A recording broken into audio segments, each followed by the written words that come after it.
Buenas a todos y bienvenidos a mi canal. Mi nombre es César Cañete y hoy os traigo el que será el último book tag de la temporada. Pero antes de eso, dentro cabecera.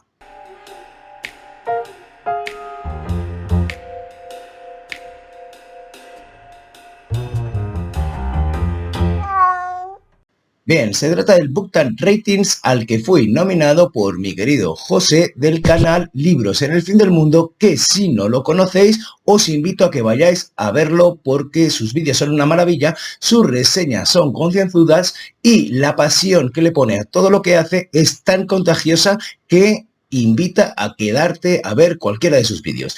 En fin.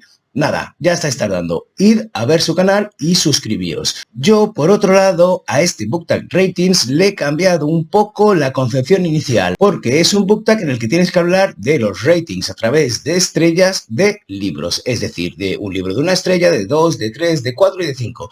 Y si habéis seguido alguno de los vídeos de este canal, sabréis que tengo ciertos problemas para poner ratings, para poner notas a los libros. Y es por eso que le he querido dar una vuelta de tuerca a esto del Book Tag Ratings para no pelearme con nadie y para poder hablar de libros buenísimos independientemente de la cantidad de estrellas que tengan. Y por eso he decidido que en lugar de hablar de libros de 1, 2, 3, 4, 5 estrellas, voy a hablar de libros según su género literario y el número de estrellas significará tanto por un lado la frecuencia con la que he frecuentado ese género literario como mi interés en dicho género. Así pues, y para acabar de explicar lo que quiero decir, los libros que aparezcan con una estrella pertenecerán a un género que no frecuento en exceso o que no me interesa tanto como otros géneros y así sucesivamente hasta alcanzar las 5 estrellas, que sería un género que frecuento muchísimo y que además me interesa muchísimo. Iba a decir un taco. En fin, vamos a ello. Libros de una estrella. Bien, para esta premisa he escogido un género literario que en las dos variables de las que os hablaba antes puntúa súper alto, es decir, ni me interesa mucho ahora mismo, ni lo frecuento demasiado debido a que no le tengo ese interés. En fin, estoy hablando de la novela histórica, de la que hace años no desgusto sus mieles del éxito. No he leído libros que son de caudal importancia para el género de los últimos, igual, 15 años. Pero, de cualquier manera, sí tuve una etapa en mi adolescencia y primera juventud en la que la frecuentaba muchísimo. Y huyendo de las típicas novelas que todo el mundo conocemos y que quizá estaréis cansados de escuchar por ahí, he decidido hablaros de una que yo no hubiese descubierto si no hubiese sido por una asignatura de la carrera que cursé que me encantó y que esa asignatura se llamaba Expansión Europea e Imperialismo. Estoy hablando de la novela histórica de Colin Falconer, La princesa azteca. Y claro, con ese título, ¿de qué creéis que irá?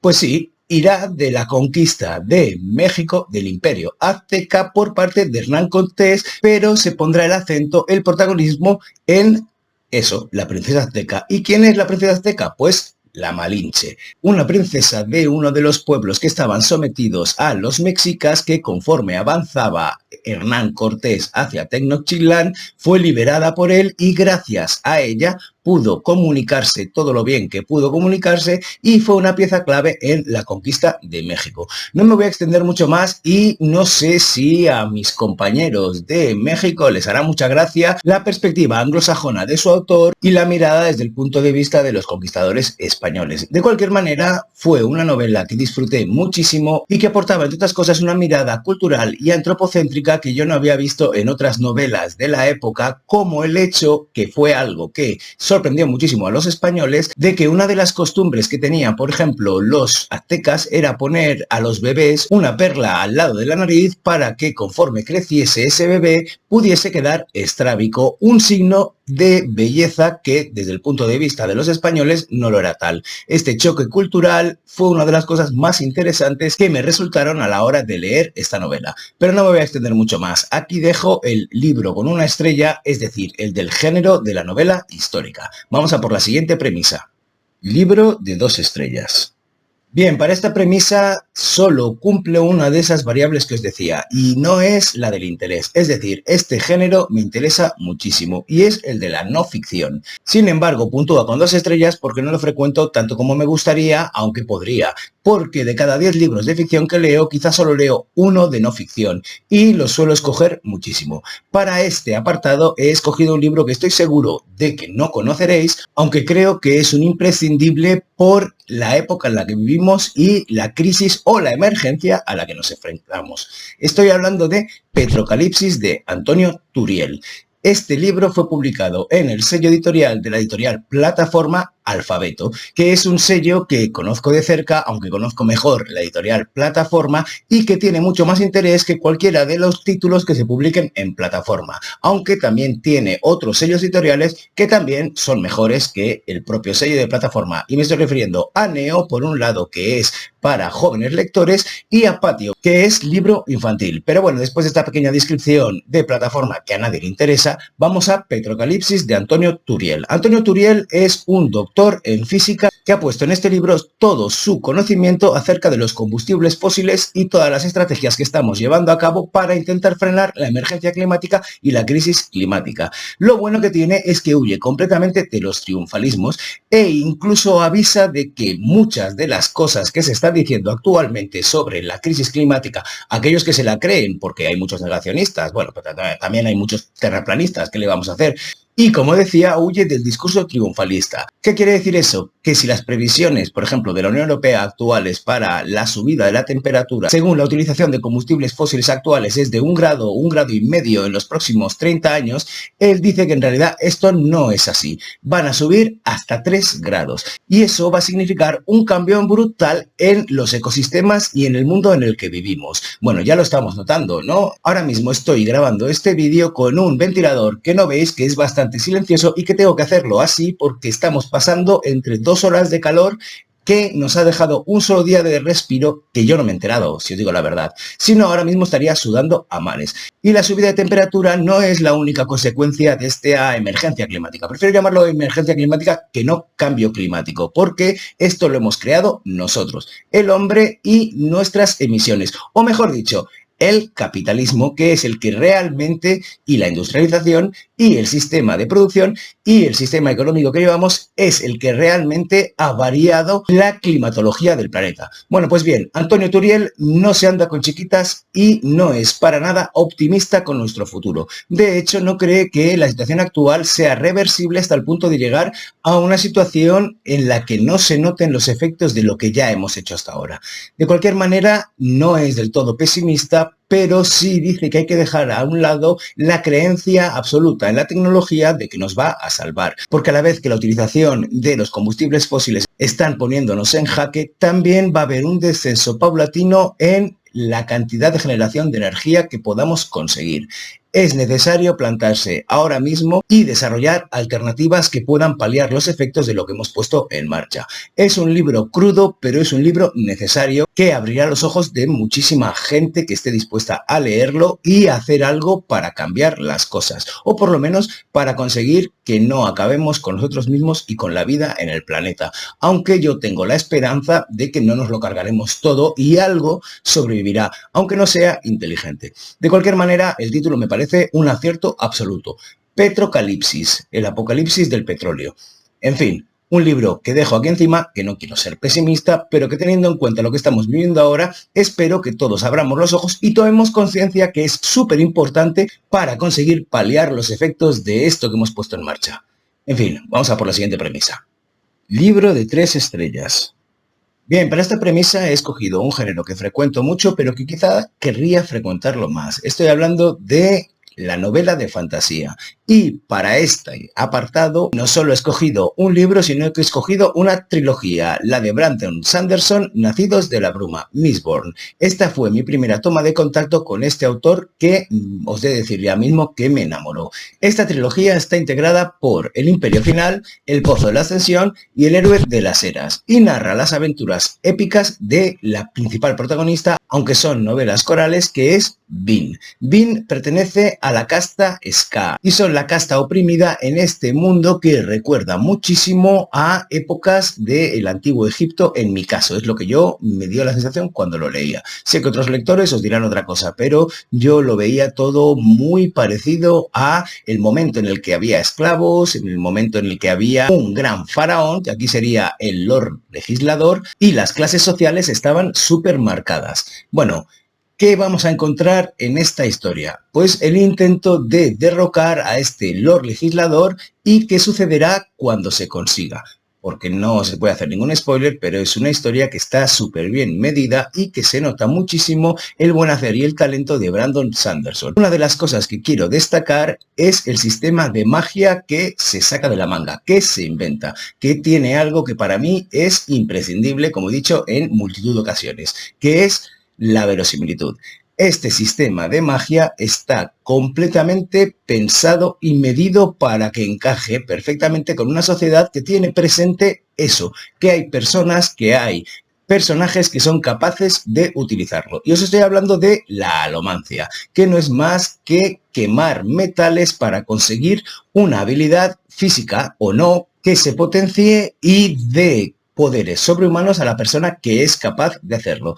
Pues quemar peltre, quemar hierro, quemar cobre, quemar diferentes metales llevará a la persona que sea capaz de quemarlo, aunque normalmente solo pueden quemar uno de esos metales porque es a lo que su magia les aboca, para conseguir, lo que os decía, un poder sobrehumano. Más adelante descubriremos que hay otro poder, pero que no os voy a desvelar porque si no habéis leído estos 3 libros, no quiero hacer un spoiler. De cualquier manera, solo tengo una pequeña queja con este autor y es básicamente que a veces se me inflan demasiado las escenas y aún así parece mentira, pero no aburre ni por un segundo. Es decir, que aunque sí que vea que hay una extensión excesiva, no me sobra nada. Y esta paradoja es una de las cosas que ha conseguido que este autor de fantasía esté dentro de mis favoritos y que por supuesto os recomiende su lectura. No he leído el Antris, lo tengo súper pendiente, pero es uno de esos pedazos de libros que quiero mover a mi lista de libros leídos bien pronto. De cualquier manera, aquí lo dejo, no he dicho mucho, pero es una de las trilogías que más me han gustado. Vamos a por la siguiente premisa. Libro de 4 estrellas. Bien, a ver, a partir de 4 o 5 estrellas, ¿qué os voy a decir? No tiene que ver ni con la frecuencia ni con el interés, porque la frecuencia es máxima y lo mismo sucede con el interés. Pero he querido poner en el 4º lugar y no en el 5º este género que me parece también indispensable, que no es otro que la novela negra. Más allá de entrar en subgéneros de novela negra como novela criminal, novela de gángsters, etcétera, etcétera, voy a hablaros de una que me leí el verano pasado y que me pareció soberbia y que la mayoría de vosotros lo más seguro es que hayáis visto o que os suene su versión cinematográfica.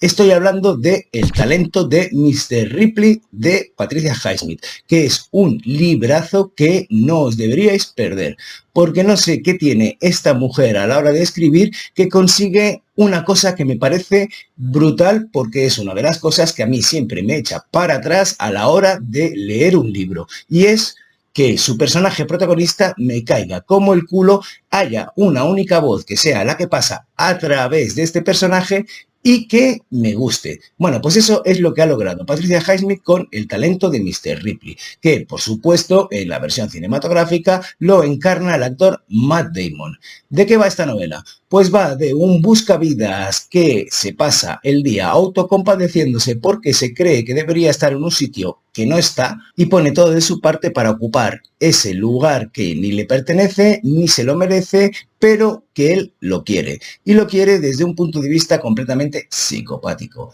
Es decir, no habrá ninguna excusa ni ninguna persona a quien le tenga algún tipo de afecto que se le pueda poner por delante para el lugar que quiere ocupar.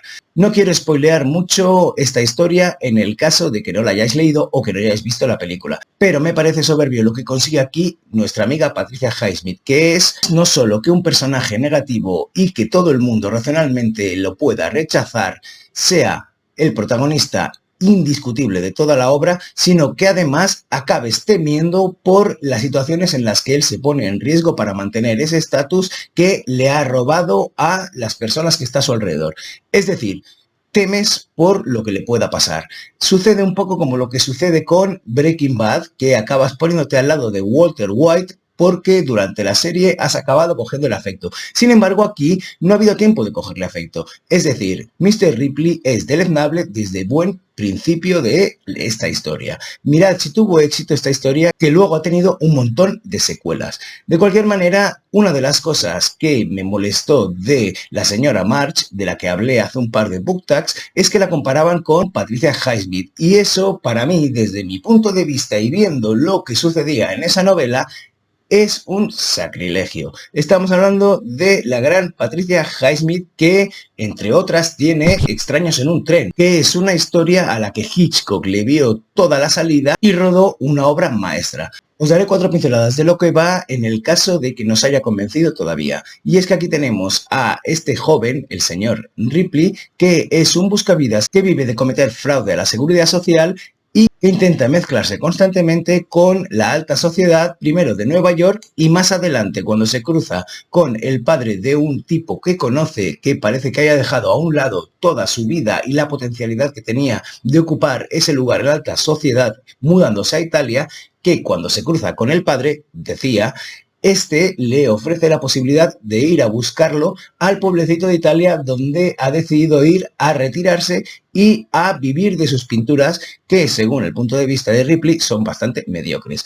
Ripley no dejará pasar la oportunidad de este viaje completamente sufragado por los padres de este amigo y viajará a Italia. Allí convivirá con él hasta un punto en el que, bueno, no os lo voy a decir. Os recomiendo que la leáis y, bueno, en su defecto, que veáis la película, que también está bastante bien, es una buena adaptación. De cualquier manera, vamos a por la última premisa. Libro de 5 estrellas. Bien, como os decía antes, no hago distinción entre las 4 y las 5 estrellas, pero he decidido poner este género literario en las 5 estrellas porque, como decía allá por no sé qué book tag, me parece que entra muy bien diferentes géneros en su propia temática, en lo que trata. Y eso hace que me pudiera pasar toda la vida leyendo libros de este género. Estoy hablando del género de la ciencia ficción. Y también he escogido un libro que tiene un pequeño lazo emocional conmigo que me gusta muchísimo y que creo que os puede interesar porque es ciencia ficción clásica, aunque su escritura es moderna y su autor es actual. Estoy hablando del Premio Minotauro de 2020, Frontera Oscura, de Sabino Cabeza. Pues bien, esta novela es un más, desde mi punto de vista, que trata un montón de temas clásicos de la ciencia ficción, pero desde una perspectiva mucho más actual.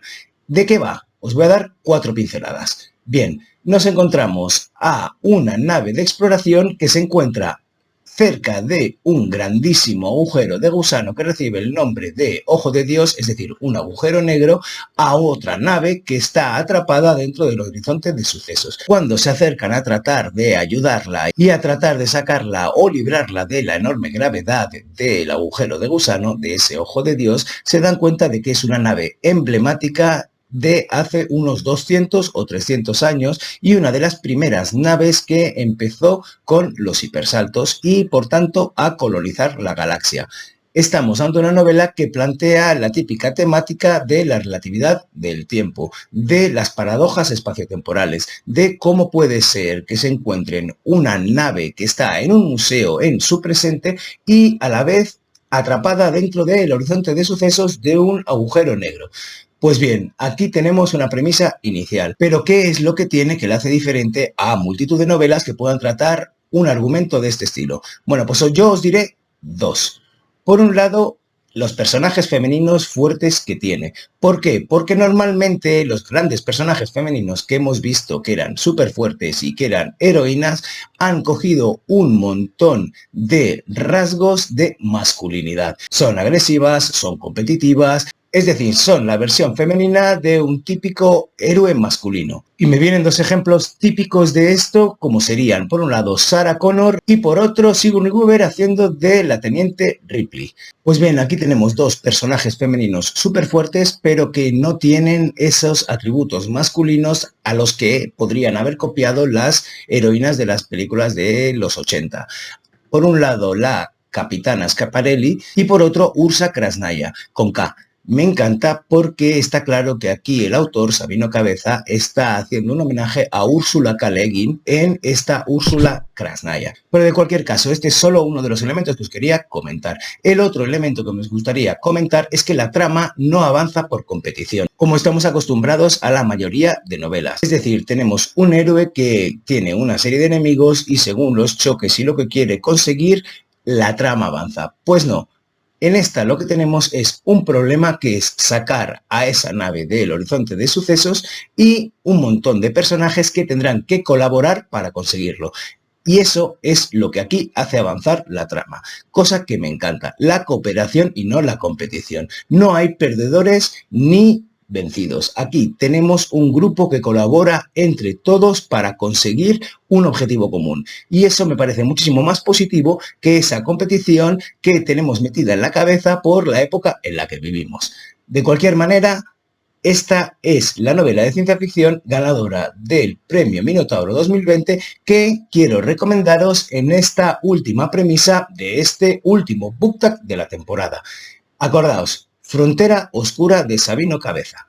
Bueno, y ya hemos llegado al final del vídeo de hoy. Doy gracias por el ventilador que hay ahí detrás, que no escucháis y que a mí me está salvando la vida, y un poco el decoro porque no he sudado la camiseta como en otras ocasiones y he quedado como un marranete. En fin, lo que os decía, se acaba el vídeo aquí y ahora llega aquello de que si os ha gustado le dais al like, lo compartáis con vuestros amigos, le deis a la campanilla en el caso de que queráis saber cuándo voy a publicar otro vídeo en este canal y por supuesto ahí os dejo allá abajo los enlaces a mis novelas que ahora que llegan las vacaciones os recomiendo muchísimo que compréis, leáis, comentéis en redes y habléis conmigo si es que os ha gustado o si no. Creo que encajo bastante bien después de unos cuantos años cualquier crítica porque tengo una piel de elefante. De cualquier manera, yo lo dejo aquí y solo me queda desearos un felicísimo día y mandaros un besazo enorme. ¡Mua!